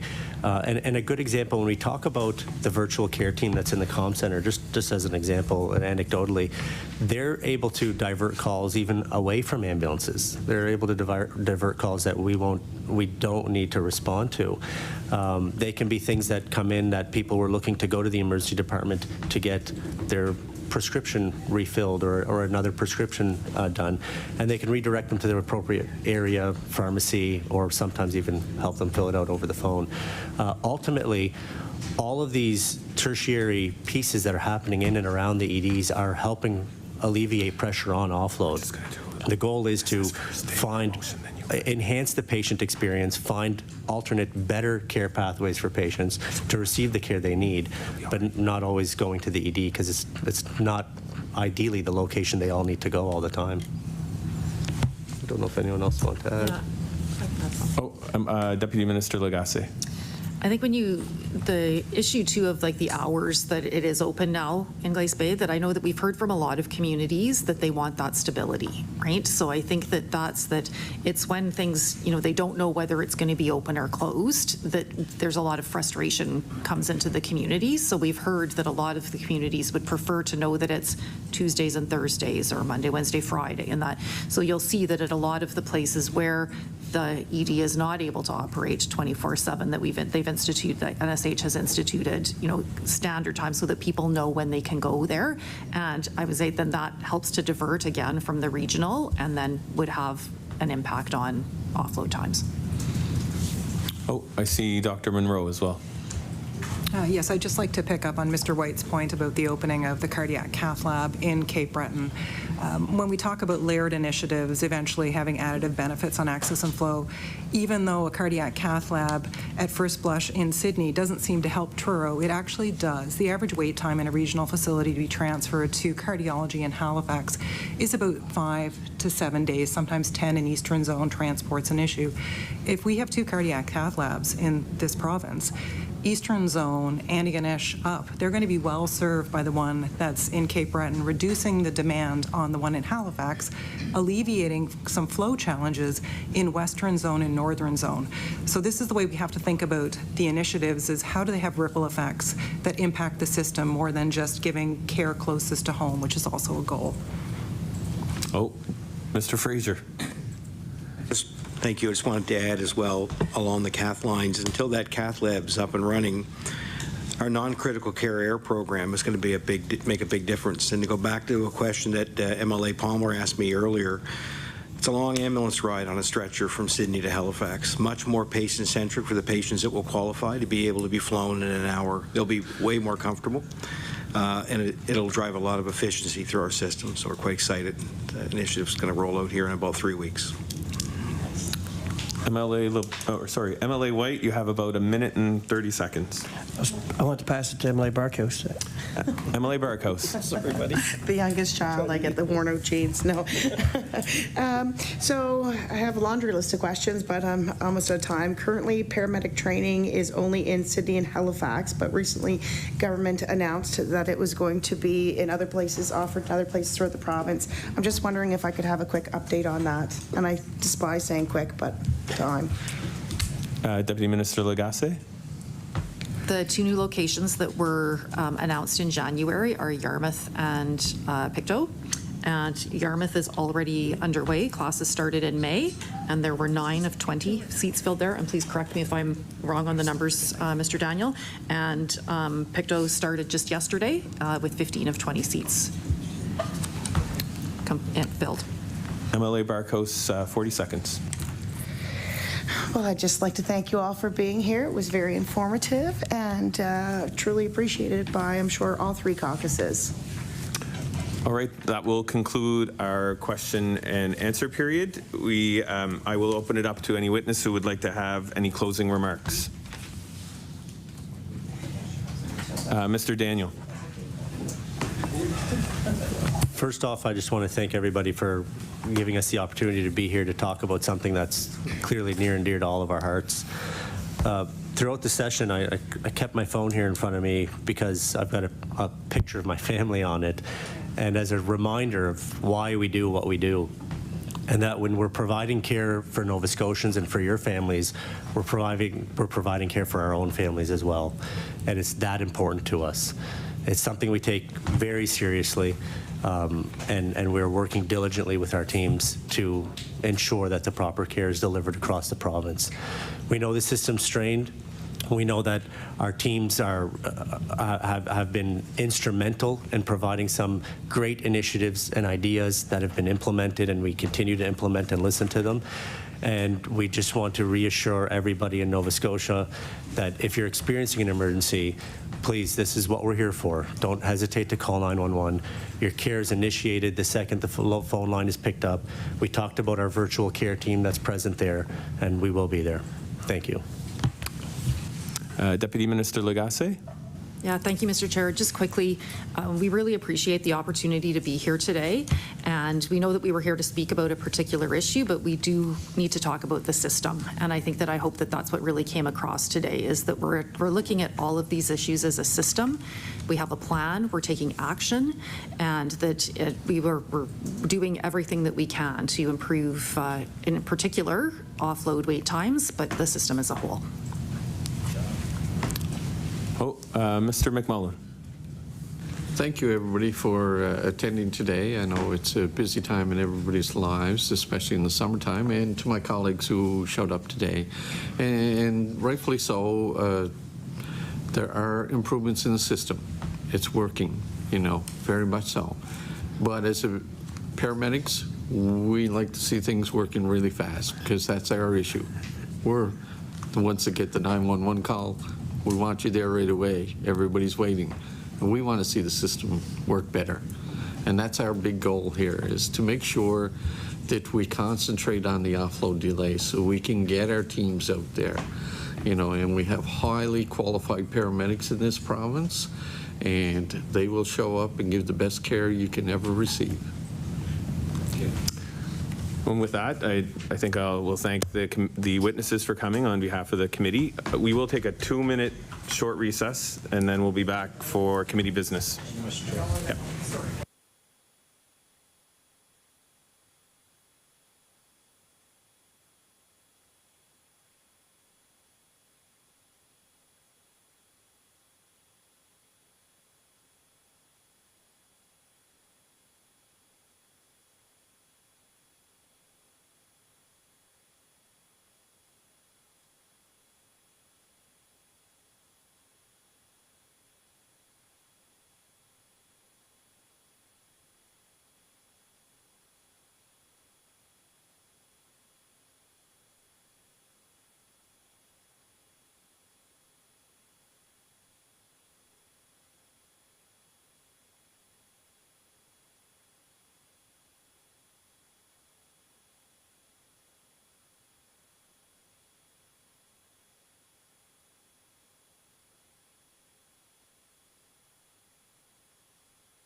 Flip out of order. We'll return to committee business, and there is one item that should be quick here, and then we'll get to. I know there's another item that MLA LeBlanc wants to get to. It's basically we have one item of committee business: the date of the rescheduled meeting for mental health supports for First Nations communities. Witness Lindsay Peach of Tajigamik has asked whether Thursday, October 19th is possible. So normally it's the first Tuesday of the month, but if the House is sitting on October 19th, we would have to meet at 9 to 11 rather than an afternoon. But is everybody okay with that? That's what works best for them in that month? Yeah. Do I have no objections to that? October 19th for committee. It's a Thursday. It's a Thursday. So Thursdays typically work better for them. We're good. You're good? Yeah. I don't see any, like when we. Yeah. I think general consensus here seems to be okay. Yeah. I think we'll go with that, if everybody's all right with that. And that was the only item we had for business up front. So I know MLA LeBlanc had requested a motion. Yeah, before I table my motion, Mr. Chair, I just do want to point out, in case we do want to discuss this, that our next meeting is scheduled for Election Day in Preston. Don't know if that matters to anyone, but we might want to look at changing the date of the meeting, if that's possible. Just putting it out there.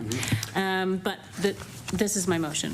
The healthcare context has changed significantly since the last audit of a previous emergency health services contract, and the province's relationship with EMCI needs to be reevaluated in this new context. Nova Scotia's paramedics are an incredibly skilled but overstretched workforce. We've heard a lot about that today. They and the people they serve deserve to know whether the government's contract with EMCI is providing adequate checks and balances on the service it is intended to provide. The province engages Emergency Medical Care, Inc. to carry out this service through a contract worth over $165 million a year. The company continues to struggle to meet objectives. A copy of the contract has been released through Freedom of Information, but it's heavily redacted, making it very difficult to determine whether the terms are sufficient to deliver the emergency response service that our province needs. Response time standards are redacted, as are the response time penalties and management fees. We have a duty to examine the contract with EMCI to ensure its terms are sufficient. So I move that the Health Committee write a letter to the Office of the Auditor General in support of an audit of our province's emergency health system contract with EMCI. So that's the motion. This is all we're doing is writing a letter to the Auditor General. I think that, given what we've heard today, we've heard a lot of improvements to the system or planned improvements, but we also know that the system is under incredible stress, and we also know that we don't have any, we couldn't get any questions answered about the contract with the MCI, which is worth examining. So I urge my colleagues, you all, to support this. Again, all that this motion says is that we write a letter to the Officer of the Auditor General asking her to take a look at it. It doesn't mean she's compelled to take a look at it. Any discussion? MLA Palmer. Well, thank you for putting that forward on the table. I think this side of the table would agree that it's in the best interest of all Nova Scotians to ensure emergency health care services are meeting the needs of all of us in Nova Scotia. In preparation for this, after we received the motion, I just wanted to go and just check to see what the Auditor General on their website. And on September 26th, lo and behold, it looks like the Auditor General will already be releasing an audit on ground ambulance services delivery, which should provide the exact insight for what we're talking about here. So, and I just would like to read from that, Mr. Chair, just so everyone's aware of this. From their website, Auditor General's website, September 26, ground ambulance services. This audit will determine if ground ambulance services are meeting the needs of Nova Scotians in a cost-effective manner. So I just don't know, maybe we could just wait. I think that could provide the insight that we're looking for, that the member is bringing up, maybe. I just want to bring that up. Yep, thank you. MLA LeBlanc? And I can table that. Yeah, thank you. Yeah, thank you. That's. I think that will be a very great comparison meeting, or what's the word? Companion piece to this meeting. But it's not about the contract specifically. And so what we, and I mean, and maybe it is. Maybe there will be stuff about the contract. So I take your point. And if there is information about the contract, then that's helpful. But if there's not, I think we should revisit this, because what we're saying is we think that the contract itself with EMCI and that relationship needs to be investigated. So maybe what I'm hearing is, let's see that report, and if it doesn't have that, then this could be something that we bring forward. We can bring it back. Yeah. Okay. So we do have a motion though on the floor. With unanimous consent, we can rescind that motion until we can wait till after that report. Is that okay? So if everybody's in favor of that, we will rescind that motion and wait till that is released. Yeah. Okay. I see nodding heads, and I have MLA Maguire has his hand up. So I just want to put a motion on the floor and move on behalf of the Health Committee. We write to the Office of Healthcare, Professional Recruitment, and NSHA on how many family doctors have retired in the last 12 months and how many family doctors, not total physicians, have been hired in the last 12 months. The government promised 100 new family doctors a year, and that's what they said the system needed. We heard today from the Deputy Minister that this was directly impacting EHS. So I think it's good for us to actually dig down into it and figure out how many family physicians were hired and how many we lost for a net gain or net negative. And so I'm asking that we write a letter to the Office of Healthcare Recruitment Professionals, NSHA. Any discussion on that item? MLA LeBlanc, I see your hand. Just to say that we would support this motion. I think it's a good idea. Any further discussion? Oh, MLA Churchill. Just think it's imperative that we do this. We've heard from the deputy today the impact of a lack of access to family doctors is having on the system. We've seen the amount of people that need a family doctor skyrocket in Nova Scotia in the last 2 years. And we've also had people taken off that list who, not because they didn't have a family doctor, but because there was an error with their MSI card. So I think this information is imperative to the committee and the public. Okay, any further discussion? Hearing. Oh, If I just ask you, MLA Palmer. so if I could just ask MLA McGuire to please just give us the motion again, so we kind of understand, just because. No, just if I could, please. I move on behalf of the Healthcare Committee, we write a letter to the Office of Healthcare Professionals and Recruitment and NSHA on how many family doctors have retired in the last 12 months and how many family doctors, not total physicians, have been hired in the last 12 months. So we know the net positive, negative. And a call question. Okay. All those in favor of the motion, please signify by saying aye. Aye. Recorded vote. There's been a call for a recorded vote. Let's go. All right.